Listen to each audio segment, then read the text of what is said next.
To dive right into the key questions of this lecture, was Knossos a palace, a city, or a temple? The answers are no, yes, and maybe. The site of Knossos is the largest, most completely excavated, and most famous of the Minoan palace sites that survive from this intriguing non-Greek Bronze Age civilization that seems to have flourished from about 2000 to 1200 BC. Now, before we jump into this remarkable complex, which created a new pattern for how people would live together in an urban structure, and was, we believe, a microcosm of the greater Minoan world, we need to address why we're here, who these people were, and why they're important for what is to come.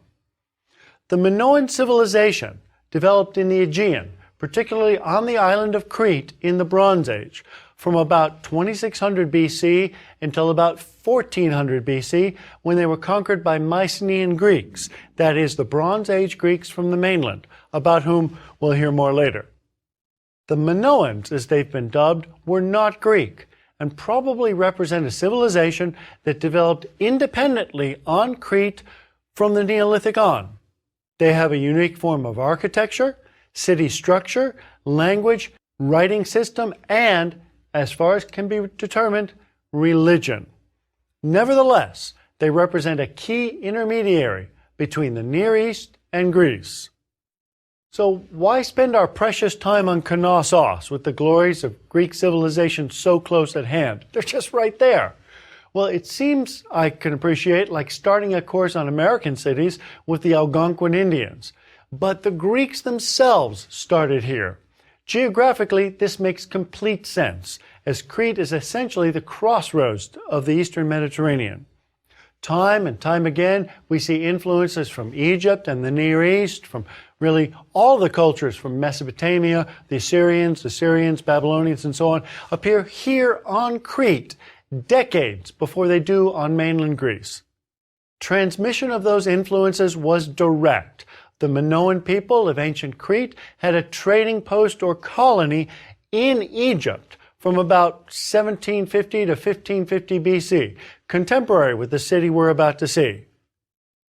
The Greeks themselves were aware of this leading role of the island in foreign contact and advanced technology, and personified the role of Crete, and especially the site of Knossos, in the person of Daedalus, who's referred to as the father of all Greek arts.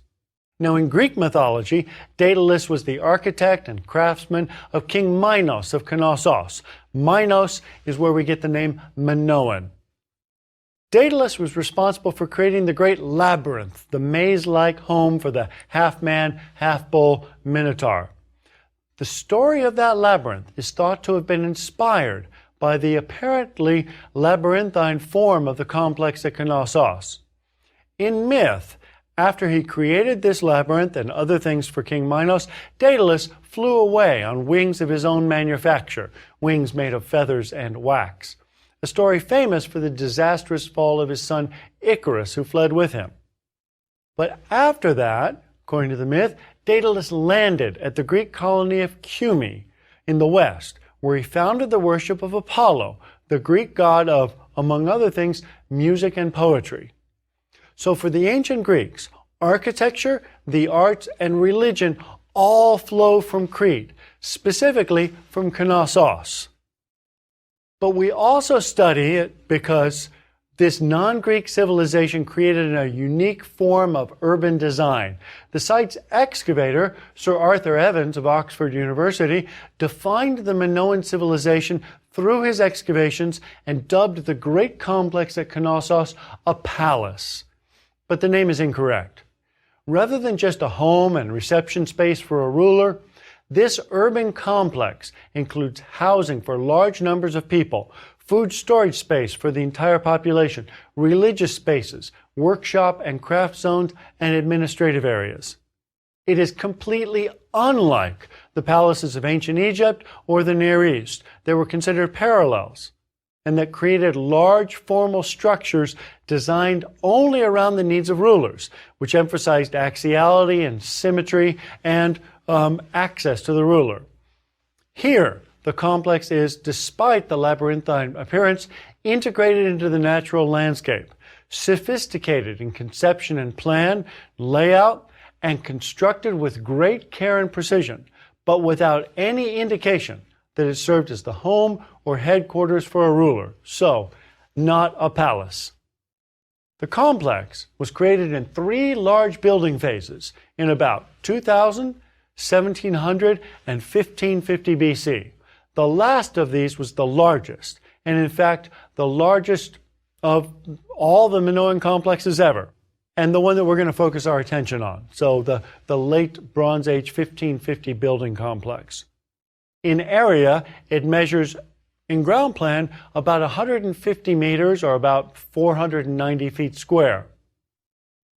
In total area, because it's over 6 stories tall, what we actually have is a complex of about 22,500 meters square or 242,000 square feet.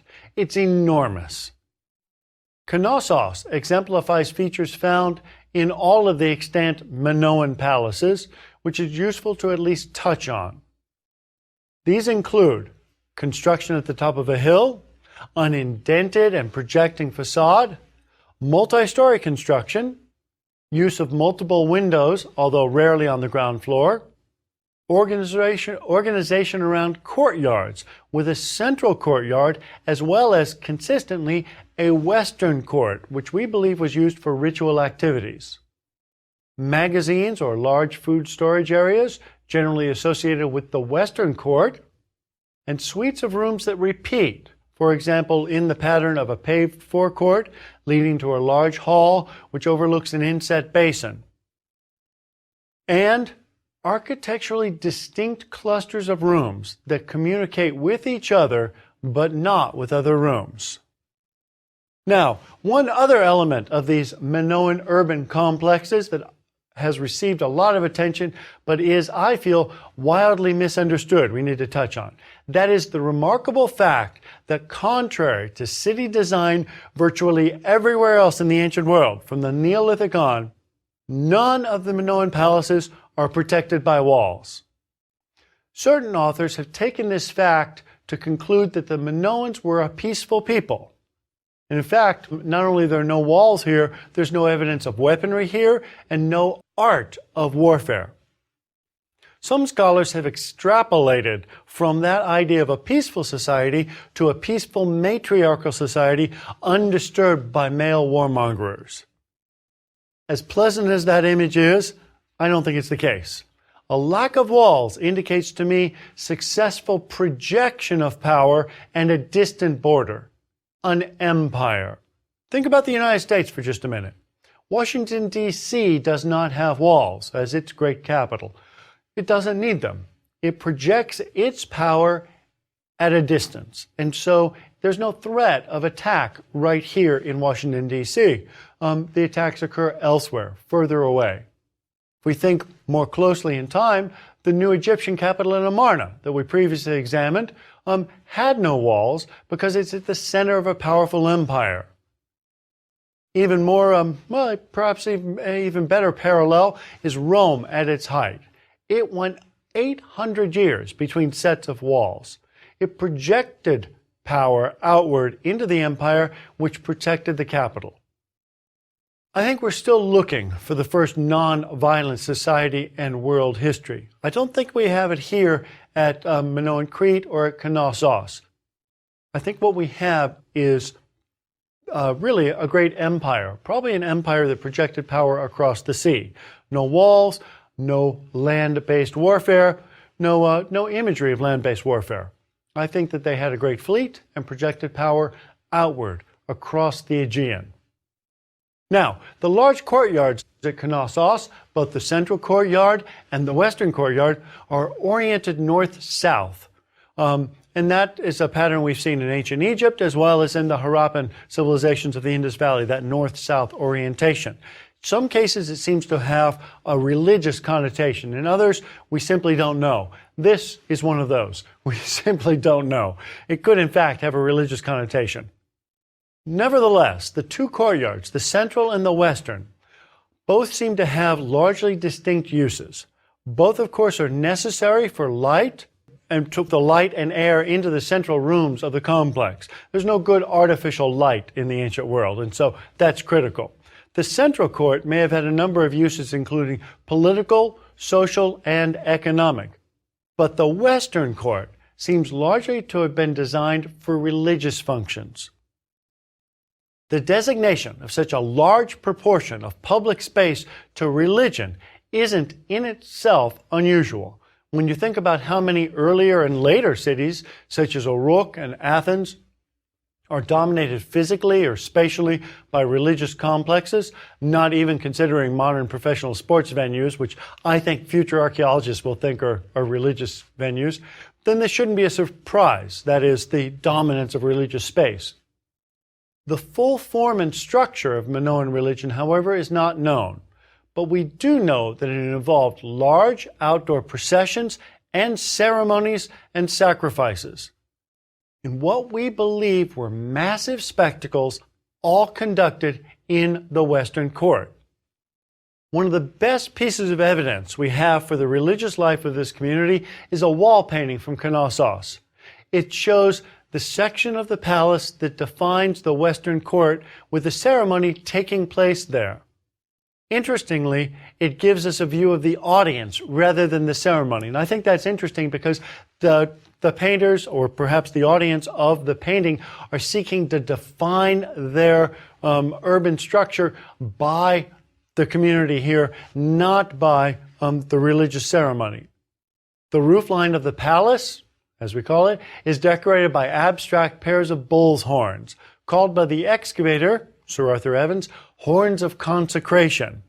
The entire side of the palace is apparently converted into bleachers, which are full of male spectators, identifiable by the iconography of masculinity. They're all painted red.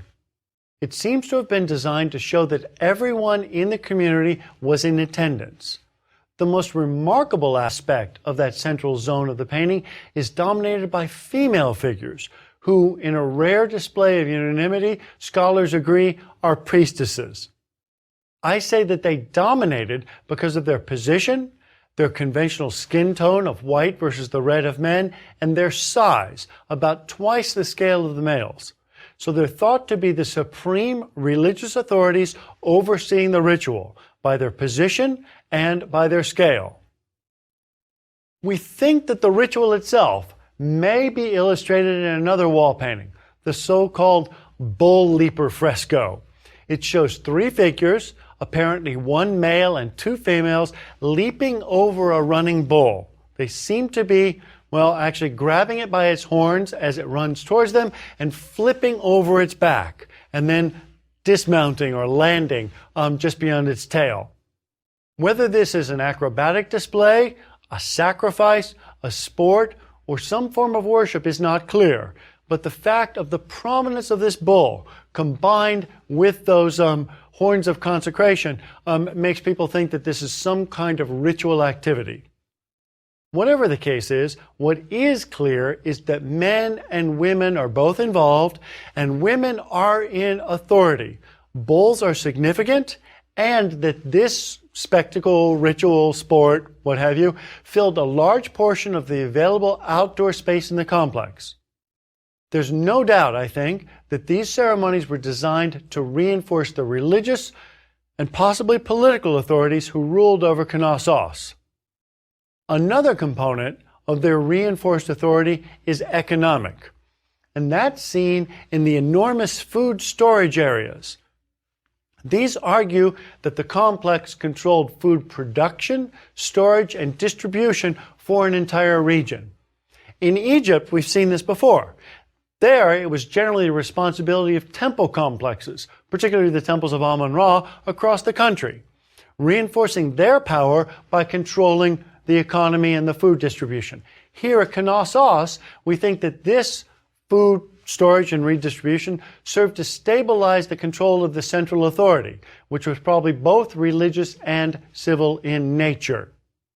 Here what we find are bulk commodities, such as grain, wine, and oil, that are stored in containers and rooms that are heavily constructed and sealed, we think, both to protect the contents from theft and vermin and to protect the rest of the palace against the fires that frequently broke out in such areas.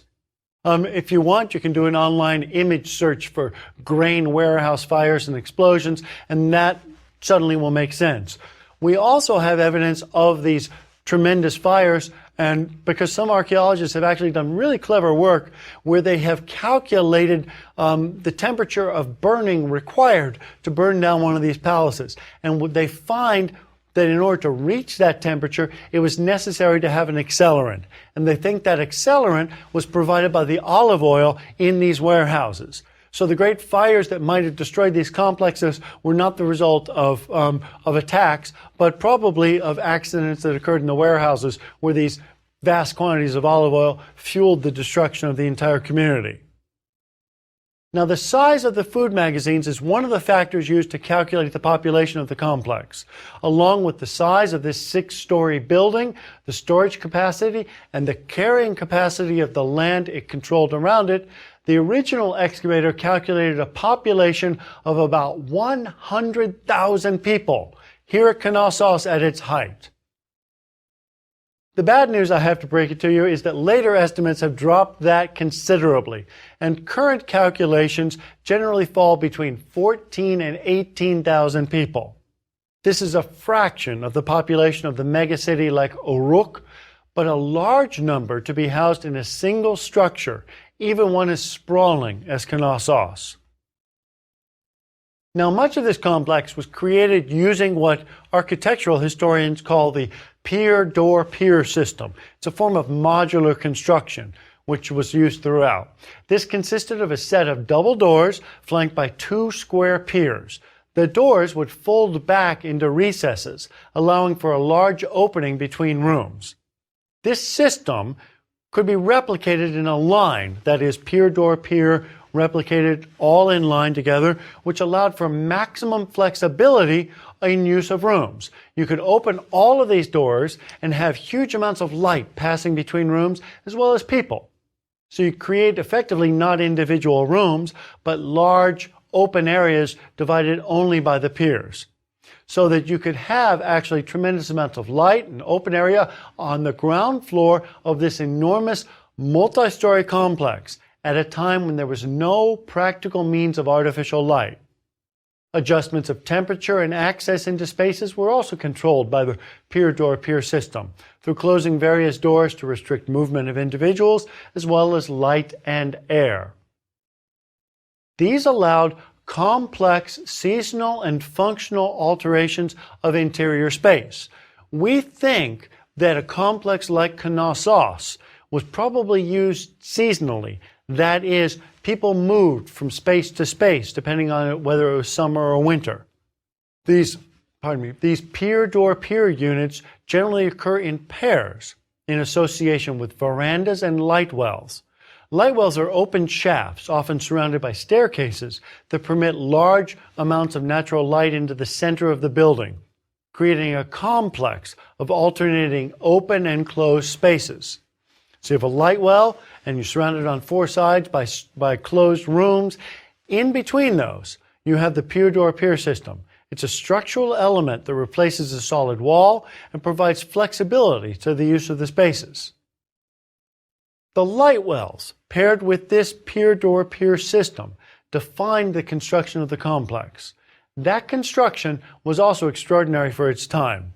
Here in the late Bronze Age, we are familiar with mud brick construction. Even the greatest cities of the Egyptians were largely mud brick construction. The Minoans at Knossos, however, used ashlar masonry, great square-cut blocks of gypsum, a mineral that's found in sedimentary deposits, along with timber columns and beams. Think about how different that is than these earlier cities that we studied in Egypt and the Near East, where the main building material is mud. Those could be huge cities, but they were limited in their ability to build up because mud is not, it's not a great building material for supporting great amounts of weight. Knossos is. You can use this gypsum stone and ashlar construction to create a 6-story complex. What this also means, and I think this is somewhat implicit, is that Knossos required great specialization in building and highly developed technical skills. You can train people to build and create mud bricks pretty quickly. Gypsum architecture with timber beams and pier-door-pier system is something more sophisticated, and it takes a very developed technical skill. Those technical skills were in evidence as well in the water systems of the complex at Knossos. Not only was the complex provided with tubs, whether hygienic or ceremonial is still debated, although the term lustral basin is used for them, indicating that most scholars believe that they were ceremonial. But whichever it was, we have here a sophisticated water system. The architects arranged for terracotta pipes to deliver clean water to the tubs and to various locations around the complex, and open channels carved from gypsum to carry away sewage and rainwater, which probably helped flush the system. So you have a combined sewage system that is both a drain for rainwater as well as sewage. The sophisticated water systems at Knossos are reminiscent, I think, of those at Mohenjo-Daro about 1,000 years earlier. While it's really tempting to see some connection between these two mysterious civilizations with undeciphered scripts, I don't see anything that actually persuades me that they were culturally connected. They're half a world away, they're 1,000 years apart, and I think what we see instead is parallel development. Is the idea that people in these communities are growing up and find the need for consistent water delivery and evacuation. And I think that that's fairly common across all of civilization. So I don't see any need to really connect Knossos with the Indus Valley civilizations. And I say that because some writers have, but I don't find it persuasive. We also observe at Knossos the logic of subdivision of internal space into units clustered around courtyards and open areas, suggesting, I think, subdivisions of the community. We saw this concept of clustering and subdivisions earlier, as early as Çatalhöyük in the Neolithic, with the houses, we believe, of extended families, clustered around not courtyards, but shrines that seem to define familial or tribal groups. Here at Knossos, the subgroup structure is unknown, and our knowledge is limited by the poor preservation of the upper floors of the complex. But it could be that these courtyards and the rooms around them, are used by family groups. There's good evidence in the material of 5 or 6 stories throughout, but the organization and use of those upper areas is speculative. Here, the attractive location of the complex is our enemy. The hill was continually occupied from the Neolithic until the Roman period. So what we have is a rebuilding of thousands of years on top of each other, which destroyed much of the older layers. Furthermore, something else we're struggling against is that Sir Arthur Evans decided to rebuild this final phase, the 1550 BC phase, after excavation. And this is great for those visiting the site. You can actually see standing walls and columns, get a sense of the scale, and walk through spaces where there's real architecture, at least rebuilt architecture. But what that means is that the earlier phases of construction and any additional information that they carried are sealed beneath the current modern restored building. And there's no plans to change that anytime soon. Nevertheless, it's clear that this complex at Knossos operated as a city for about 15,000 people. The architectural and organizational elements are found in later buildings across the Minoan world, most significantly in later houses and house models that show the pier-door-pier system, the use of large windows and columns on the second and above floors to allow additional light into these spaces. Many of those open spaces had not just courtyards, but balconies, so that they open on the inside as well as the outside. So light and air are of particular significance in the architecture. These components of the balconies and courtyards were influential, and the decisions that led to the forms of the modern restoration of the site as well. That is, Sir Arthur Evans saw these courtyards and saw the balconies, the columns, and so on from the second floor and above, and decided to recreate those. So what you have at Knossos today is not just the ground floor in a floor plan, but in fact up to the second floor. What we see today, although not created with original materials, reflects the form of the complex at its height, at least to the second floor. It's a unique form of urban life that may be, I think, the precursor to the modern skyscraper or high-rise apartment. One significant element that's missing is infant or other burials under the floors. Now previously, going back to the Neolithic, Çatalhöyük, Jericho, and other cities, we've looked at infant burials under the floors of residential areas as indicators of family space and property ownership, of really opportunities to claim particular space as belonging to a family by burying infants within the walls that really encompass the household. Their absence here may suggest a rejection of or a lack of these concepts in Minoan society. It is possible that what we see with that lack of infant burials is in fact no notion of private property or of family ownership of the spaces in which they're living.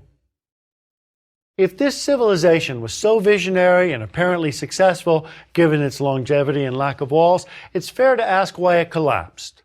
The beginning of the end seems to have been a massive eruption of a volcano on the island of Thera in about 1628 BC. This is the eruption that destroyed yet, ironically and simultaneously, preserved for us the Minoan city of Akrotiri, which we'll discuss in the next lecture. But as one of the largest and most destructive volcanic eruptions in recorded history, it had a substantial impact on Minoan civilization. Initially, after the eruption, there were earthquakes and a great tsunami that moved out from Thera. These were followed by a volcanic winter that may have lasted 3 years and weakened the Minoan communities, primarily by decimating agricultural yields. The complex at Knossos, as we know it, was destroyed by fire in about 1380 BC. But it was occupied for about a century before that by another Bronze Age civilization, the Mycenaeans, the precursors of the ancient Greeks from the mainland. The Mycenaeans renovated the complex to add a throne room, a clear sign that their society had a different political organization, so different architectural needs. The throne is still there. There's a great photo of the U.S. Vice President Spiro Agnew, a Greek American, seated on the Mycenaean throne. Now we'll explore 2 Mycenaean cities in a later lecture. Another Minoan approach to urban development, however, demonstrates a city with private houses and associated shrines, more similar to Çatalhöyük than Knossos. We'll explore that in a small Minoan city in the next lecture.